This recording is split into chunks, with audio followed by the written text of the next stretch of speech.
మీదికి కేసిందే నేనొచ్చిన తల్లని సెగ చేసిందే అరే రవ్వల గాజులు రంజుగా వేసిండు రైకకు రంగుల పువ్వులే అత్తుండు కాసుల పేరును కట్టాని కేసిండు కాలకు నిండుగా కడియాలు కట్టిండు చెర్ల కోర చేత బట్టి నడుముల చీరను చెక్కి చక్కదనాల అందగాడు బోనం రాకేశన్న నీలి పట్టు చీర గట్టిండే వైర వైర నిమ్మ పండు రవిక దొడిగిండే వైర వైర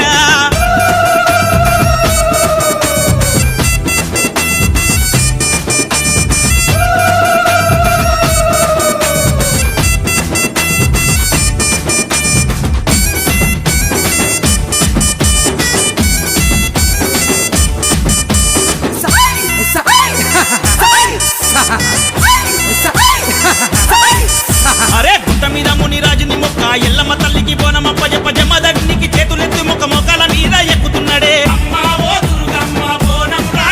అరే పాలిగోపురం ముత్యాలమ్మకు ముడుపులనే మూట కట్టిండే ముత్తుకు మొలగ ముస్తావయ్యి మురిపెముగా బియ్యమిచ్చిండే తల్వారు చేత పట్టిండే సర్ర సర్ర తిప్పిండే సకదనాల అందగాడు బోనం రాకేశన్న నీలి పట్టు చీర గట్టిండే వైర వైర నిమ్మ పండు రవిక దొడిగిండే వైర వైర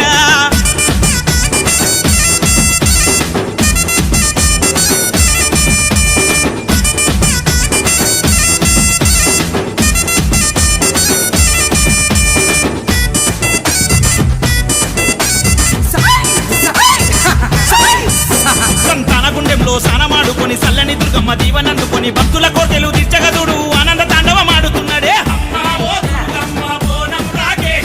పయ్యల్లో పసుపు కుంకుమ తల్లి వసంత సానాలు ఆడంగ చూడు నిండు భక్తితో మునుగుతున్నాడే నిత్యతో దుర్గమ్మ భక్తుడు చూడు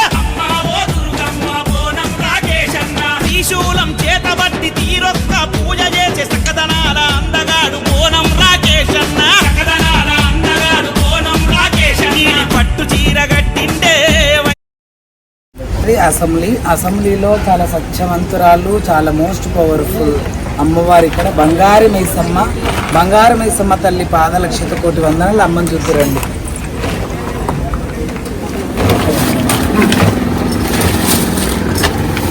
అమ్మవారు బంగారు మైసమ్మ తల్లి కలశారాధన. ఇది తీసుకుపోయే స్పీకర్ గారిని కానీ మంత్రుల గారిని అందరినీ కూడా ఇన్వైట్ చేయడం జరుగుతుంది. ఎవ్రీ ఇయర్ చాలా రంగరంగ వైభోగంగా ఇక్కడ జరుగుతున్నాయి బోనాలు. ఇక్కడ ఎవరైతే ఒక యూనిటీ లాగా అద్భుతంగా ఎంతమంది అయితే వర్కర్లు ఉన్నారో వాళ్ళందరూ కూడా అక్కజెల్లెళ్ళు ఇట్లా నిండుగా పట్టు చీరలు, green colour, red colour, yellow colour ఎంత కలర్ఫుల్గా అంటే అంత కలర్ఫుల్గా అక్కజెల్లెళ్ళు అందరూ తయారయ్యి చాలా చక్కగా అందమైన బోనాలు చేసుకుని ప్రతి ఒక్కరి నెత్తి మీద బోనం ఉండేటట్టుగా. అలాగే ఈ రోజు స్పెషల్గా స్పీకర్ గారి వాళ్ళ కూతురు రావడం జరిగింది. ఆమె కూడా డెడ్ వరకు బోనం ఎత్తుకొని గర్భగుళ్ళ వరకు వచ్చి అమ్మకు బియ్యం పోసి అమ్మకు నైవేద్యం పెట్టి అలా అమ్మ అనుగ్రహం స్పీకర్ గారి కుటుంబం కూడా తీసుకోవడం జరిగింది. అలా ప్రతి సంవత్సరం చాలా ధూమ్ధాముగా రంగరంగ వైభవం ఇక్కడ బోనాల కార్యక్రమాలు జరుగుతున్నాయి. బంగారు మైసమ్మ తల్లి చాలా అందమైన దేవత. అక్కడ లోపల ఒక రూపంతో అద్భుతంగా బంగారు మైసమ్మ దర్శనమిస్తుంది.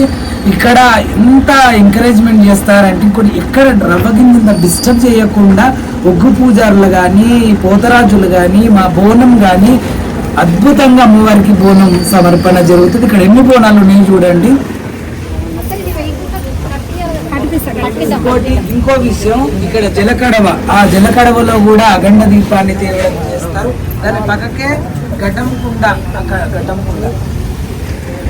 అలా అమ్మవారికి వేగండ్ల కడవ, ఘటముకుండ, దాదాపు ఎన్నో దాదాపు చెప్పలేనన్ని బోనాలు ప్రతి ఒక్కరు ఎత్తుకొని మంచిగా స్పీకర్ గారు కూడా ఎటువంటి తొందర చేయకుండా మంచి ప్రధానంగా అమ్మవారికి నైవేద్యం పెట్టడం ఇది ఇక్కడ ఆనవాయితీగా ప్రతి సంవత్సరం వస్తుంది. ఎవ్వరు కూడా ఇక్కడ శివశక్తులు ఇప్పటి వరకు ఎత్తుకోలేదు. దాదాపు కొన్ని సంవత్సరాల నుంచి మొదటి శివగానాదిగా ఇక్కడ మేము రావడం జరుగుతుంది. ఇక్కడనే కాదు, దాదాపు 9 సంవత్సరాల నుంచి హైకోర్టులో కూడా మేమే ఎత్తుకోవడం జరుగుతుంది. ఎవ్రీ ఇయర్ అక్కడ వచ్చే జడ్జి గారు ఎవరైతే ఉంటారో తెలంగాణ రాష్ట్రానికి పెద్దైనటువంటి జడ్జి గారు కూడా చాలా అద్భుతంగా మెచ్చుకోవడం జరుగుతుంది.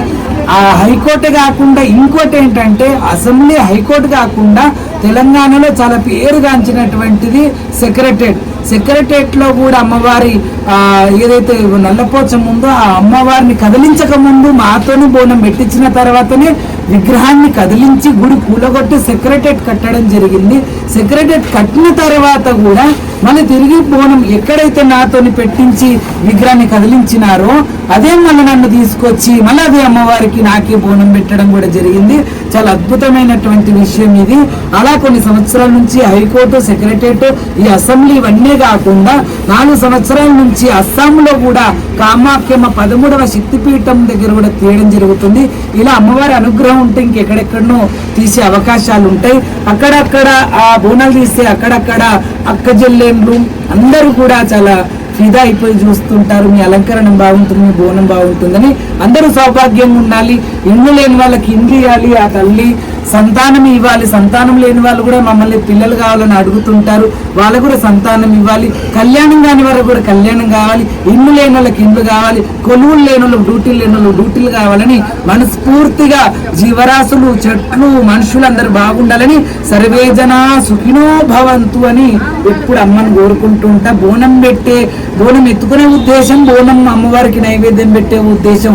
365 రోజులు అమ్మ మనకు అన్నం పెట్టినప్పుడు ఒక్క పూట మరి అన్నం మరి అంటే అది ఒక పూట ఎత్తుకొని ఒక పూట బోనం పెట్టే అవకాశం ఇతరులందరిది. నాది దినాం పండగ అన్నమాట. నిత్య కళ్యాణం పచ్చతోరణంగా ఎప్పుడు బోనం ఎత్తుకుంటానో, ఎప్పుడు దింపుతానో, రోజుకు ఒక్కసారి బోనం తీసేది కూడా తెలియదు. కొందరికి సంవత్సరానికి ఒక్కసారి బోనం తీసే అవకాశం వస్తుంది.